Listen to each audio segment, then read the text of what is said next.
క్రీస్తుపూర్వం 540వ సంవత్సరం మాయస్మతి సామ్రాజ్యాన్ని ఒక రాజు పరిపాలించేవాడు.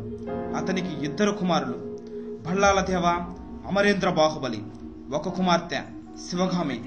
ముగ్గురు యుద్ధ విద్యలో శిక్షణ తీసుకున్నవారు, తెలివైన వారు, ఎవరికి వారే సాటి.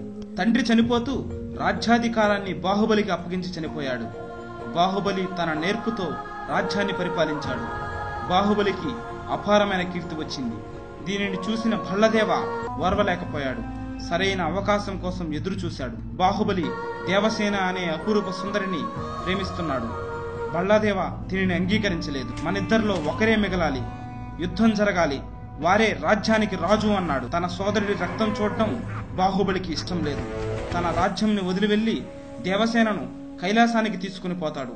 అక్కడే శివుడిని పూజిస్తూ ఉంటాడు. మాయస్మతి రాజ్యానికి మహామంత్రి అయిన బిజ్జలదేవ బాహుబలి ఎప్పటికీ రాకుండా ఉంటే మంచిదని భావించి బాహుబలిని చంపమని కొంతమందిని పంపిస్తాడు. ఈ విషయం భళ్ళాల దేవాకు తెలియదు.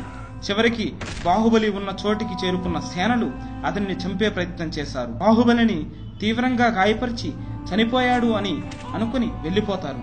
దేవసేనను కూడా చంపే ప్రయత్నం చేస్తారు. కానీ దేవసేన ఎంతో నేర్పుతో ఆ సేనల నుంచి తప్పించుకుని గంగానది ఒడ్డున చేరుతుంది. అప్పటికే గర్భవతి అయిన తను గంగానదిలో దాగి ఒక మగబిడ్డకు జన్మనిస్తుంది. అలా గంగానదిలో పుట్టిన బిడ్డని ఒక గూడెం వాళ్ళు రక్షిస్తారు. గంగానదిలో పుట్టిన బిడ్డకు శివుడు అని నామకరణం చేశారు. కానీ దేవసేనను సేనలు కనిపెట్టి రాజ్యానికి తీసుకుని పోతారు. అక్కడ బందీగా చేస్తారు. కొంతకాలానికి శివుడు పెరిగి పెద్దవాడయ్యాడు. ఒకరోజు తన మేనత్త అయిన శివగామి కూతురు అయిన అవంతిక ఆట విడుపు కోసం అక్కడికి వస్తుంది. శివుడు ఆమె ప్రేమలో పడతాడు. తన కోసం మైస్మతి సామ్రాజ్యానికి వెళ్ళాడు. అక్కడ ప్రజలు ఎంతో కష్టాలను అనుభవిస్తూ ఉన్నారు. శివుడిని చూడగానే తమ ఆరాధ్య దైవం బాహుబలిని చూసినంత తన్మయం పొందుతారు. నన్ను ఎప్పుడూ చూడని కళ్ళు దేవుడిలా ఆరాధిస్తున్నాయి, నేనెవర్ని అని తన గురించి తన తండ్రి గురించి తెలుసుకుంటాడు.